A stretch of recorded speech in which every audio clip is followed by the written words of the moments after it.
Very exciting Facebook tutorial. I'm going to be showing you how to make more friends and how to fool everyone into thinking that you have a better life than you do. That's not entirely true, but we should be friends, mind you. I think that's a great idea. Then we can like each other's photos and shit, and we can share our experiences. It's going to be amazing. So let's jump into DaVinci Resolve, and I'm going to be talking about how I got from, say, this shot to this. So it's the same shot, obviously, but what I've done is enhance certain features of this young man's face, and also played with things like contrast and color, and the results, dare I say, are magnificent. So how did I get to this place, and what were the thought processes along the way? Now, I'm not going to show you how to use DaVinci Resolve as a software guide. You can look that up on YouTube. There's hundreds of tutorials that teach you how to import these drives, how to manage your footage, how to conform the footage to a timeline, but basically I want to talk about the coloring aspect. So let's jump straight ahead into that. Now here is the finished product. DaVinci Resolve works with nodes. Now this might look like a very complicated, this may seem like a very complex grade, but when you break it down, it's actually quite simple. Basically all we're doing is we're saying, first step, let's balance the nodes. Second step, let's have a look at different aspects of the image that we want to adjust. Third step, let's have a look at the focus of the image and where we want our viewer to look. How do we enhance that? And then we have a final contrast node, and then just a final minor adjustment node. But I'm going to go through all of this stuff right now. So let's have a look at the original shot right here. Now it was shot on red. I shot this with my red Scarlet X, actually the very first film that I shot with my red Scarlet X. And if we have a look at the clip properties here, you can see that we, by default, the way I shot this was with red color 3 science and a gamma curve of red gamma 3. Now what the hell do these things mean? Well, the color space is referring to red's interpretation of the color from the sensor. So when you press record, you're going to be recording or decoding the raw data into this specified color range, which Graham from Red has created and his team. Now this is their best, most latest color science, which is red color 3. Now remember, these are starting points for our grade. The next thing is the gamma curve. Now it's very important to understand what a gamma curve is, and it's important to understand why it's powerful to be able to adjust that. So when you're shooting raw, you have the ability to change this gamma curve. Basically, a gamma curve is designed to make the image look good straight out of the box. The gamma curve gives the flat-looking raw data contrast, saturation. It gives the image a much more pleasing look to start with. But because we're grading this image, I want to be in charge of that gamma curve. I want to be the one who creates that look. So it's ideal to actually shoot and record in a gamma curve that's much, much flatter than this. Because what this is doing is actually already crushing out detail. Even though it's quite a flat looking image, if we go to the decode using clip instead, and I change my gamma curve to red log film, look how much flatter it is again. That actually looks terrible, doesn't it? But the beauty is it's giving us more control because we are the masters of this color. We want to start from the very beginning. We don't want the camera to do virtually anything in terms of the aesthetics of the image other than give us the most information possible. So that's why people talk about shooting flat, and that's exactly what we've just done here. Thanks to the ability of RAW, we have changed our gamma curve to red log film. Now, I do suggest using red color 3. So here we have a good starting point, but what do we do creatively to make this shot really, really sing? Because if you compare these two shots, they're vastly, vastly different. So the first thing we do is we look at the contrast of the image. Is there a black point in this image? I don't think there is. It looks very washed out to me. There's no pure black in here. Now you might think under this little collar here, or maybe that black stripe there is pure black, but hold on a second, let's compare it to this black here. That's pure black. So we actually have no pure black. Now I'm just using these as a guide here, but what if we need to scientifically prove that we have no pure black? So let's right click on our image and go to show scopes. Now what we're going to do for the most of this tutorial is just be using the waveform monitor. So what I'm going to do is go to this top left hand scope and click on this little rigid button, change that to waveform, and now if I click on 1-up, it'll just show me the waveform, which is slightly bigger too. We can enlarge that to give us even more definition, which is great. Now we're talking about creating a black point, and if we look at the information that lies on this graph, 0 representing pure black and 1023 representing pure white, we can see that most of our image lies in the center. There is no pure black. There is no pure white. We need to expand our contrast. So what we're going to do that is jump over here to this little wheel, and we're going to play with our color wheels. Now, our three-way color corrector, our color wheels, are broken up into 3 sections. No surprise there. Each section, lift, gamma, gain, represents, basically, if you just put it in layman's terms, lift represents your shadows, gamma represents your midtones, and gain represents your highlights. So, shadows, mids, and highlights. Now, each wheel can play with the color of each portion of that image, so the color of the shadows, the color of the midtones, and the color of the highlights. But we also have this little slider down here which allows us to move those values around.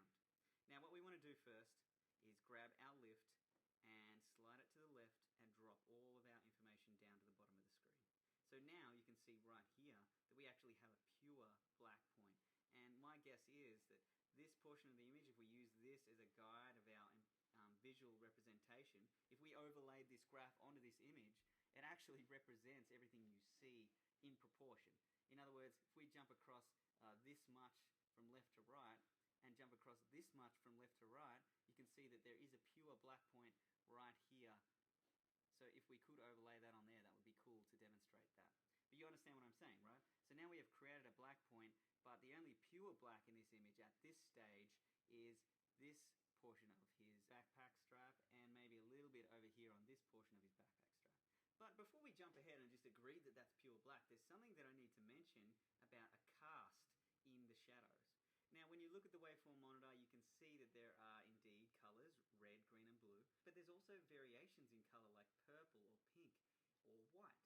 Now, what does this mean? Well, it means that when these colors of light overlap each other, if they overlap at all exact equal proportions, the light actually turns white, which means this is a pure white or / grey neutral light shining through. So when all red and green blue channels match, they turn white. This is really important to understand because when you look at the shadows, you'll notice that they're actually blue and green, and the red is sitting much higher. So when you're balancing an image, first we want to create contrast, but we also want to keep note of the color cast that lies within those shadows. So how do we adjust that? Well, let's jump straight to our color wheel this time, and let's slide it around and just look what happens to those shadowy colors. What we want to really do, if we really wanted to balance out these shadows, is we want them to be white. So if we just slide them around a little bit, we're getting a much more balanced black. So now these shoulder straps are actually black. They're not just half black because the red channel wasn't actually touching black. They're actually pure black. But not all portions of our shadow is, but that's fine.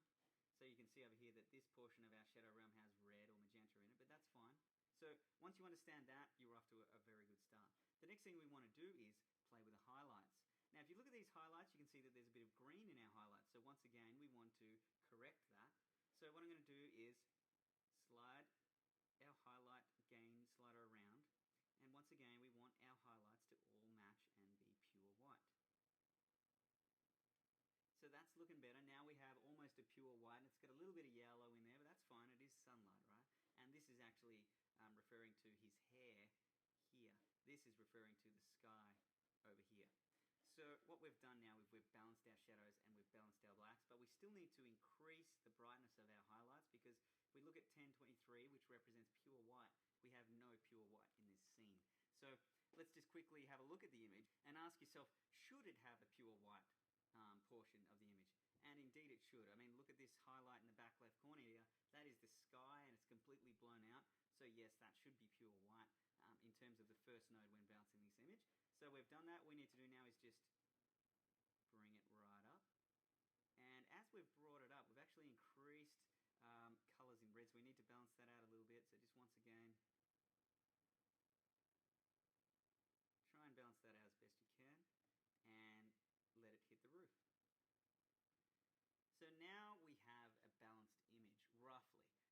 So now that we've created a black and a white point, added contrast to the scene, I want you to look at the image and think about the guy's skin and look at the overall color cast of the image. To me, it looks a little bit cool and a little bit green. So whenever you're doing color correction, you need to think in opposites. So what is the opposite color of green? And if you don't know that, it's pretty easy to figure out. All you do is look at these color wheels and look at 180 imagine you drew a line. So here's green, and if we look 180 degrees across from there, the opposite color is pink or magenta. So if you want to cancel out green, all you do is push magenta in. Now remember, it's a very sensitive adjustment, so remember, color correction is all about subtlety and just making very minor adjustments. So all I've done there is gone to my gamma midtones and added magenta to the shot. Control F full screen, Alt D.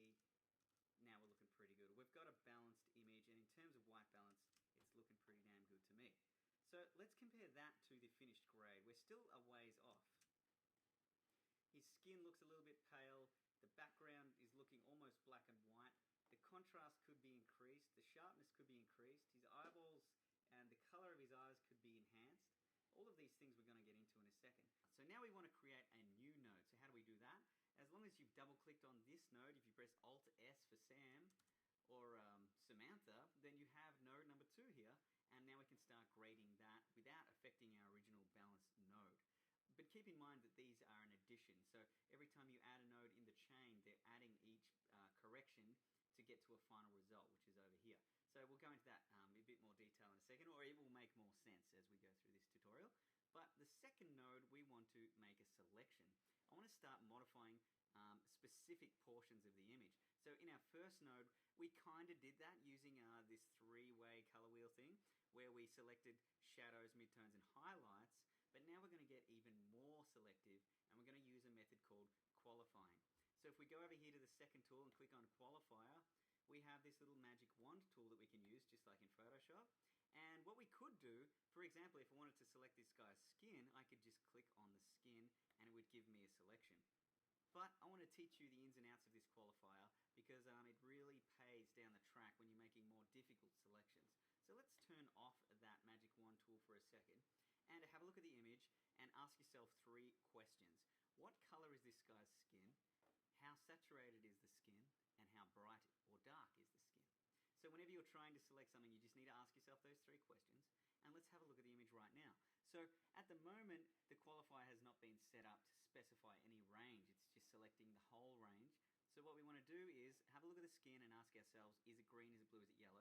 Well, let's have a look at it. It's very, very desaturated. It's almost grey, but it definitely has a pinky yellow color to it. So what we're going to do is go to the width and just shrink in that width just to the color realm that we think the skin lies.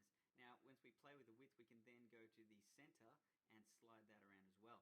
You'll notice as you slide it around, this color in the middle saturation area changes. So this gives you an indication of what color that we're going to be selecting. So if we just move it around until it sort of starts to look like the color of his skin, which I would say is about there, we're off to a good start, at least with the chroma value. The next thing we want to do is say to the qualifier, how saturated is that color? So if we look at the color of the skin, it's mostly very, very desaturated, isn't it? So if we go to the high point, we can move that down. It's definitely, we don't want to select anything in this sort of saturation area. We want to bring that right down because the saturation's almost black and white, the skin, but it does have some color to it. So that's looking pretty good. The next thing we're going to look at is the brightness of the skin. So how bright is it? Is it in these shadow areas? Is it in these highlight areas? I'm going to suggest that it's sort of around this area here. So if we just grab that low point and drag that up, and grab this high point and drag that down, let's see how close we got. So if we turn on the highlight area by pressing this magic wand, we can see, bam, I've done a pretty good job of actually selecting that skin. Now, it still needs refining, but we actually haven't softened any of the edges of these selections. And we did that all just by asking those 3 logical questions. It's very, very powerful to understand what's happening behind the scenes instead of just clicking the magic wand and clicking on your image. So we've got to a pretty good place, but notice we're also selecting these darker areas of the image. So what we can do is go to our low part of the luminance and bring that up. And the higher we go, the less of that darkness we're going to select. So that's looking pretty good too. So now we have a rough selection, which is looking pretty good. But you'll notice the edges of my selection are quite harsh. There's no softness at all. So what we can do is start to introduce different colors or subtract them. So I can shrink the width of my color range because I know I don't want to select anything green, but you can see here that my selection is actually including some green. So I could move the center of that over to the left, and now you can see I got rid of that green grass. So we're modifying, we're refining to select this skin. Now it's looking pretty good.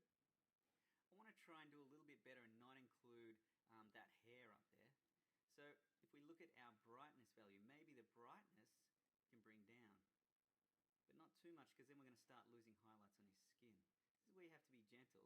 So now that we've got our rough selection, what we can do is actually soften the edges of these selections, and that's what these low soft, high soft things actually mean. So if we can soften the edge of the high area, you can see now we're getting a much nicer selection, sort of just getting the skin. The next thing we could do is actually soften the whole mask itself. Now we go to this blur radius here and we can just increase that. And as you can see, if we go to 100, it's blurred it quite considerably. And that's looking pretty good. If we press play, you can see that we've selected the skin and pretty much nothing else. That's a great place to start. Now, to help us refine that selection, I actually do want to include a little bit more of this shadow detailing here in my selection, because that is part of the skin. So what I might do is just lower the luminance values a little bit more. But now remember, we're starting to introduce portions of the image we don't want. So how do we fix that? So what we could do is, in combination with our qualifying, we can use a mask as well. So let's go to the mask or the window tab, and let's just click on this circle. And now you can see that our qualification still remains, but it's only focusing inside of this circle. So I'm just going to reshape this just to match. And you know what? That's looking pretty good. We don't have to worry about those shadow areas, although we do have a few here that we've got to be careful of. So this might be a case of actually not using a circle, but using this Bezier tool instead. So then we can just make a custom shape, like so.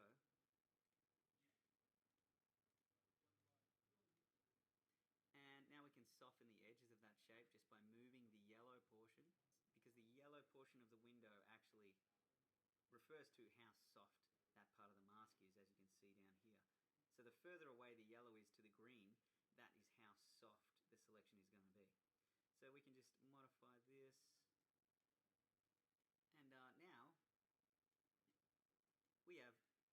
pretty good selection. Watch out for the side of his neck there. So the other cool thing about DaVinci is, now that we've created this selection, we're not working in Photoshop. This is not a still image. This is a moving image. So we need this mask to actually stick to this part of the image. So how do we do that?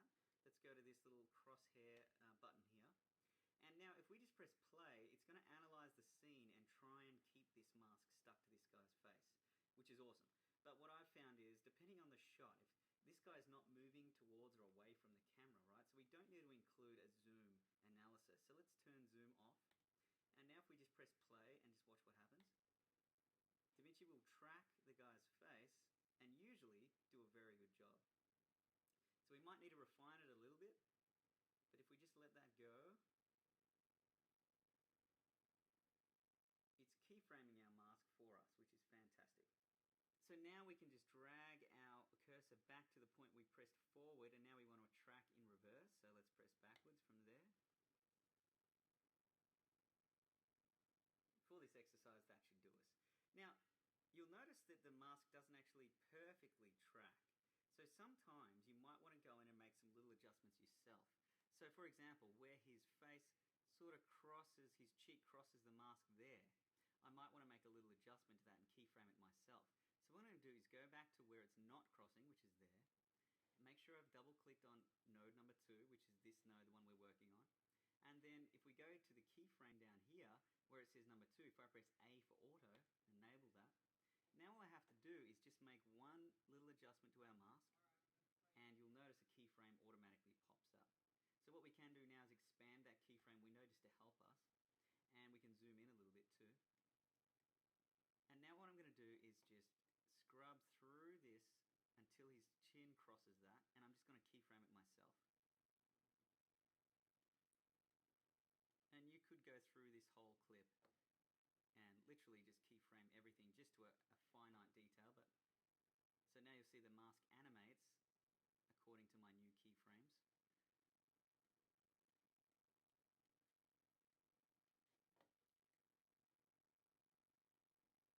And just have a look at that didn't do the best job. It's looking pretty good. Excellent. So I've just had a beer and a latte pretty much at the same time. So now we're ready to change the color of this guy's skin. And the beauty is, because we've made an animated selection, let's just press Shift H to get rid of the highlighted portion. And we can turn off the mask literally just by going over here and just going none. Now we can actually just play with this dude's skin. Check it out. And the cool part is it animates no matter where he goes. So we have the power to create selections like that. It is a little bit fiddly when you first start, but once you get used to this, the 3 questions and playing around with keyframes, although I do hate DaVinci's keyframes, once you sort of get a grasp on that, this stuff becomes a lot quicker and, yeah, not so painful, maybe like the last 10 minutes was. So I'm sorry this tutorial is such a long and detailed one, but I really did want to put a lot into it, and since it's my first official, I guess, proper tutorial for DaVinci, I just did want to cover a lot. So next thing we're going to do is make another selection. I'm not actually going to modify the skin at this stage, I just know that it's there ready to play with. When I first started using DaVinci, I just logically thought if I wanted to make a new selection, I would just literally press Alt-S and create a new node. And then, for example, if I did want to select this guy's eyes, maybe I would just grab a mask and just quickly shrink that down, rotate it a little bit, and then grab my qualifier, use the magic wand, click on his eye, and, you know, adjust accordingly. And here we have his eyes, right? It's pretty bad and rough job we've done here, but you get the idea. So we've adjusted his eyes, and that should animate as long as we track that mask. But the point I'm trying to make here is that I've made a selection after the other selection. I've linked these 2 selections, but what is happening here in DaVinci is, like I said earlier, each node is an addition of the previous node. So this selection is gathering information based on what happened before it. Now the problem with that is, sometimes I want to create a selection within inside of that skin, and sometimes maybe my skin selection actually did select his eyeballs somewhat. So what if I wanted to make multiple selections on this guy's face, but not in succession with each other? Is that even a word? It is now. Well, there is a way to do it. So what I'm going to do is just delete that second one. And instead of making a new node after this skin node, I'm just going to go up to, make sure I double click on the skin, go up to nodes, and this time I'm going to go add parallel node. So now I have this sort of crazy looking setup, which might look confusing, but it's actually pretty simple. We've got our original balance node here, and then we're going to have a group of nodes that all reference the original balanced node. So instead of creating a selection after this skin selection, I'm creating selections. Let's add another one. Node, add parallel node. I'm going to be able to create multiple selections that are all stemming from this original node. And that's a really powerful and useful technique. So let's go ahead and get started. I am going to go ahead and select this hair because I want to be able to have the option to play with the color of that hair. So I'm just going to double click on node 4, rename it, right click and change the label to hair. And once again, I'm going to go into my mask, and actually before you choose a mask, always just try and make a selection just with the qualifier. We're not going to go into the 3 question phase here. I'm just going to go automatic style, choose the magic wand and click on his hair. Just clicking around until you find something that gets most of the hair and nothing else. Now I want to increase the range of hair that it selects based on luminance, so I'm going to lower the shadow area so it starts coming in like so. So maybe to refine the edge of this, I could just increase the blur radius. And now we have a pretty good selection of his hair. It's not too bad. But what I might do is just lower it even more because I really want to try and get that whole head of hair. But you'll notice it's starting to introduce his skin. So how do we get around that? Well, we can refine it by changing our color selection. Notice our color selection is in the red realm, but with the hair, there's actually no red in that hair, or virtually no red compared to the skin. So all we need to do is close the width of this and just shift it to the right, and hopefully we're starting to get a better selection, which we are. So we've done this without an animating mask, which is really, really cool. And we can expand the radius of our selection too, just slightly. And that's looking pretty damn good. So we could, just for the hell of it, get rid of these extra components that have been selected by using a mask, but this time it'll be a lot simpler. So I'll just use a window and use a round one this time. And we just sort of plonk it there. And once again, just go to the tracking palette, turn off the zoom for this particular shot, and now all we do is just press play and just analyze the frame, so it's going to do a very good job of that, I assume. And hell yeah, it is. So, once you've tracked that, just go back to the starting point where you started tracking, and you can just always go reverse as well and just track backwards. So just for the sake of this tutorial, I'll just use this sort of inner section here. Keeping in mind though that if your subject does walk off the frame, that's usually when the tracker stuffs up. So how do you combat that? Well, this is where you need to do your own specific keyframes. So for example, at the end here, the tracker would most likely stuff up and need a little bit of help. So what you would do is, you go to that end frame just before he walks off, and you need to double click on the layer that you want to keyframe, which is number 4. Go down to number 4, enable auto keyframes. Just move the mask slightly, and a keyframe should pop up down here. And then just scrub through the timeline until he walks off shot, and just drag your mask manually. So if we scrub through this now, you'll notice the mask is animated between those 2 points. And then you could go to the middle and just refine it a little bit. And just refine it again. And again. And there we go. So not only did we use the tracker to help track most of the shot, but in problem scenarios like that, you just need to enable auto keyframing and do it that way. So now that we have our hair tracked and our skin tracked, we're looking pretty good. Let's jump straight on to the next one, and this time I'm going to select his eyeballs. So I'm just going to zoom in here, and once again I'm just going to create a mask straight away and just shrink that down just so it's only just like a pair of sunnies, really, because we're going to use a qualifier to help us. So once we've done that, you could just go straight to your tracking and just start tracking. See how it goes. So it should do pretty well. It's nice high contrast, good detail. The tracker should be fine sticking on those eyeballs. It seems to be doing a good job there. And in a second, we're just going to add a qualifier to this mask. So I'll just scrub back here until I find a clean frame where his eyes are open. And now I'm going to go to the qualifier window, click the magic wand, and just click on one of his eyeballs. And just click around until it grabs most of what you're looking for. And then we may need to go in and refine it a little bit. And then we could just go into our mask and just shrink it down a little bit, because that tracking data will maintain. So that's looking not bad, not bad. So let's right click, change label, call it eyes, and if we press Shift H and we just change the view to none, now you can see that I can increase the brightness of his eyes. I mean, I haven't done the best selection there. Put some blue in there. And if I press Control D and turn that on and off, you can see what I'm doing there. So obviously we can do a better job, but you get the idea. Now the beauty is that all of these selections, the skin, the hair, the eyes, are all based off this original balanced image. So they all have full data to be able to track from and key from.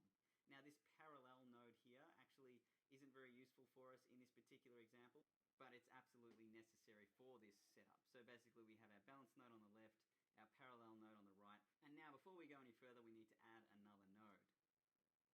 So now we have our group of selections. There's one more selection I need to create, and that is the shirt. Just because I feel like the shirt is a little bit lacking, it looks a little bit grey or blue, and I really want to make it white and crisp. So I'm going to create one more selection. So if we just double click on the top layer and we go nodes and add parallel again, then we'll have an extra one there. Right click on that and just call it shirt. And double click on that node, go to our qualifier, click on the magic wand, same stuff, and just click on the shirt. Now straight away DaVinci's done a pretty good job there. It's going to increase the highlight range. And if we turn the hue off, let's just see what happens. Now what I'm going to do is actually draw a mask around the shirt. But in some instances, this is why it's handy to understand this 3-question system. What color, how saturated, how bright. Because when you're making a selection, sometimes you actually don't want to include color information. For example, this shirt, it's mostly luminance, and for me to get a clean key, I need to actually tell it turn off the hue, and now you can see I've selected the edge of that as well, which is great. The only problem is now I'm selecting all variations of saturation and luminance, which does include the color red. So what are we going to do about that? Well, I'm just going to draw a mask around it, and that's going to help our selection. But I am going to just increase this high range all the way to the top. So then I'll just go to our mask, and I'm going to use the Bezier tool this time and just draw a nice, when I say nice, a quick mat around that. And yeah, just refine that a little bit. And what I could do is just increase the blur radius. And you know what, I am going to reintroduce that hue and just try my best to not select the skin, but try and get as much of that shirt as I can and just soften it even more. So that's not too bad at all. So we just need to track that matte now, so I'll just press Analyze Forward, and DaVinci's going to do an amazing job of that. Little things like this is really what brings color correction to life. It's what don't you like about the shot? That's the first thing I do. I look at it after my balance. I'm like, yeah, the skin doesn't look so good. The hair could be different. The white shirt's not crisp enough. The eyes aren't bright enough. So if you look at things like that, think about what you want to change. It's just awesome to be able to actually go ahead and do that. It's really rewarding when you get the result that you hoped for. So hopefully this tutorial is going to help you with that. So there I've analyzed forward. I'm just going to quickly analyze back as well. And alright, so that's looking pretty good. Let's just pause that there. Press Shift H. And yep, so now we have the shirt, the eyes, the hair, and the skin. This is really, really cool. So I'm just going to reset those eyes because I did play with those before. But we actually haven't done anything since our balanced grade, although we are very prepared to do so. What we're going to do now is, well, I'm actually not going to change any of these things just yet. I'm going to add one more node outside of this parallel node. Now this node is going to be called my contrast node. And I haven't actually added a contrast curve, so to speak. What we did in that first node with the balancing was basically just giving the image some sort of contrast, but not a look in terms of contrast. So now I'm going to use curves to create contrast. Now, if you don't understand curves or how to use them, I have a lot of tutorials on my blog, mattscottvisuals.com. Check out there, I've explained curves about 1 million times, but I'm just going to create an S-curve right now, so I'll just drop the shadows a little bit and raise the highlights a little bit. So here we have some pretty nice looking contrast. I'll just press Control D just to turn that on and off. And while we're at this contrast, I might just rename it and call it Color Color Contrast. So it's both. And what I could also do is increase saturation by 10. So now the saturation's increased, the contrast is increased. If I just do Control D just to cancel that node, we can see the difference there. So I actually haven't changed any of these components yet. All I've done is balance the shot and added a contrast curve. So it's starting to look a lot better. But let's compare it to the final shot. There's definitely a lot more color in the grass. His eyes are more pronounced. His skin looks better. There's a few things we still need to go with this. But the beauty is most of the hard work is done and the rest is just fun tweaking. So the color contrast is done. But now we're going to go back to the skin and we can just push in a little bit of warmth in there. Seeing as our highlights and mids can really create the look you want. And with the hair, I'm just going to add a little bit more yellow to the hair to make it look a bit more blonde. And with the eyes, I'm just going to increase the luminance of the eyes with the highlight slider and then the gamma slider. And I'm also going to drop some blue in there, and if we just zoom in, seeing as our highlights and mids can really create the look you want. And with the hair, I'm just going to add a little bit more yellow to the hair to make it look a bit more blonde. And with the eyes, I'm just going to increase the luminance of the eyes with the highlight slider and then the gamma slider. And I'm also going to drop some blue in there, and if we just zoom in, we'll go to the gamma and drop some blue in there as well. Now notice that the actual whites of the eyes have gone blue. So remember, whites being highlights, I would use the gain slider, the highlight slider, to push yellow to balance out that blue, because remember the opposites. So now the whites of the eyes are looking a little bit better, and we just push more blue in there.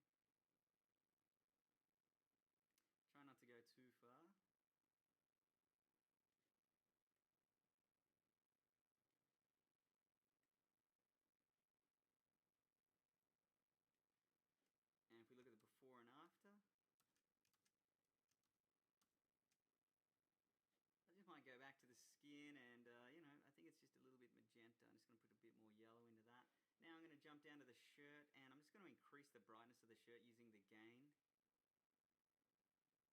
Remember, it's all about subtlety. And I'm just going to push a bit of yellow into that as well, just to warm it up a bit. Now if we press Alt-D, that's going to disable all nodes. So Alt-D will show you the original shot. And you can see we've come quite a ways. But the beauty is we have a lot of control here. This setup really, really works. Now what if I wanted to affect everything outside of a selection? The way DaVinci works is it's really powerful. Let me just demonstrate with a single node here. So I've just added a new node.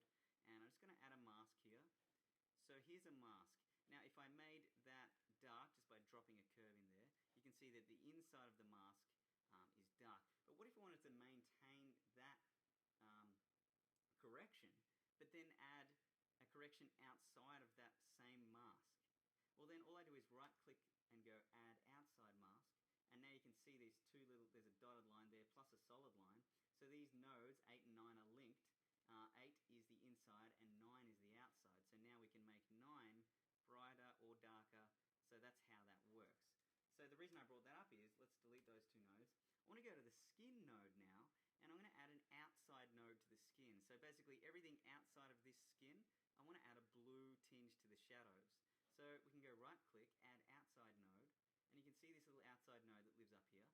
And I'm just going to rename that and call it Cool Shadows. And basically just jump straight for the color wheels, go to the lift or the shadows area and just push blue into it. Now remember, just be very gentle and subtle about it. We could also drop the brightness of that. And if we just go Control D, you can see the before and after there. So I just think that looks pretty cool. Finally, what we're going to do is add what I call a focus node. So if we go Alt-S, so double click on the last node, go Alt-S for Sam or Samantha, and what we're going to do is just draw a simple mask around this guy's face, but I'm going to soften the absolute shit out of it, like so. And this is almost going to be like a vignette. But basically on the inside of that mask, I'm just going to increase saturation by 3 or 4. I'm going to go to my sharpness, and I'm just going to add a little bit of sharpness. With the sharpness, the way it works, sharpening and softening, anything in the middle at 50, that means that there is no sharpness or softening happening. Anything above 50 is absolute softness. As you can see there, it's completely defocused in the middle now. And anything below 50 is sharpening.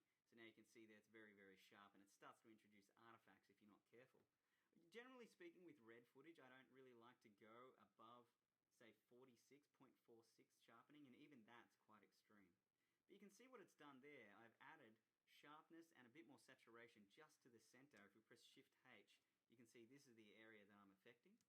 And then on the outside of that node, I'll go right-click, add outside node. On the outside of the node, I'm just going to go straight for my curve and just drop exposure a little bit.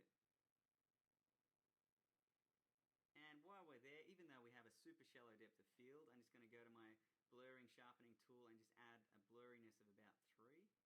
It's really going to force our viewer to look where we want them to look. Now, don't forget we have to track these masks. So we go to our tracking tab and we just press play forward.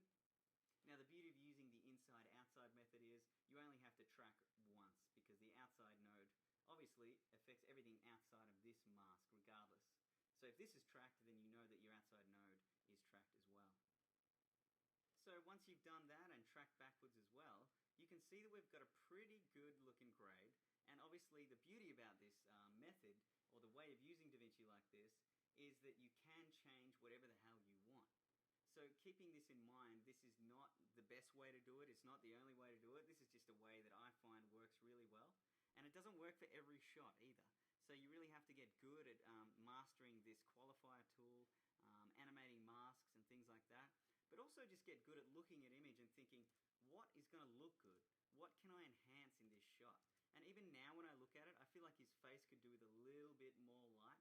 So we could, in fact, go back to this number 9 node, click on the mask, shrink it down a little bit, and actually just increase brightness there. Just a tad.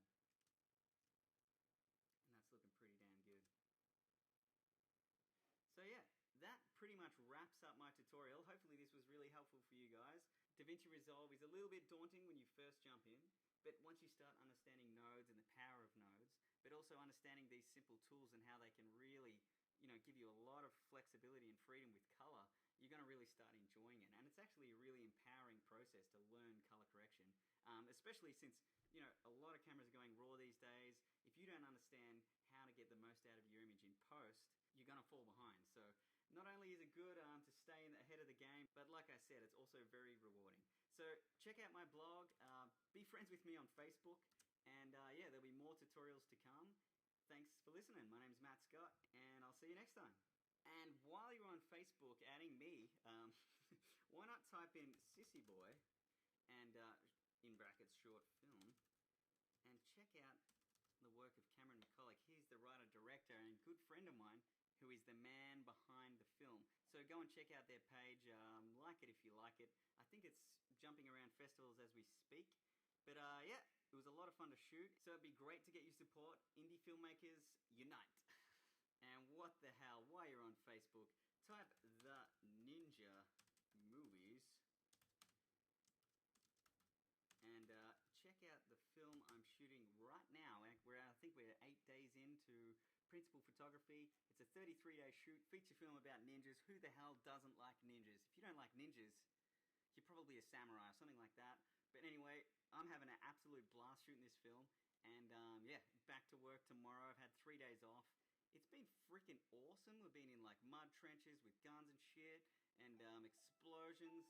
Well, there's my alarm. Anyway, I gotta go. Thanks, guys. Peace out.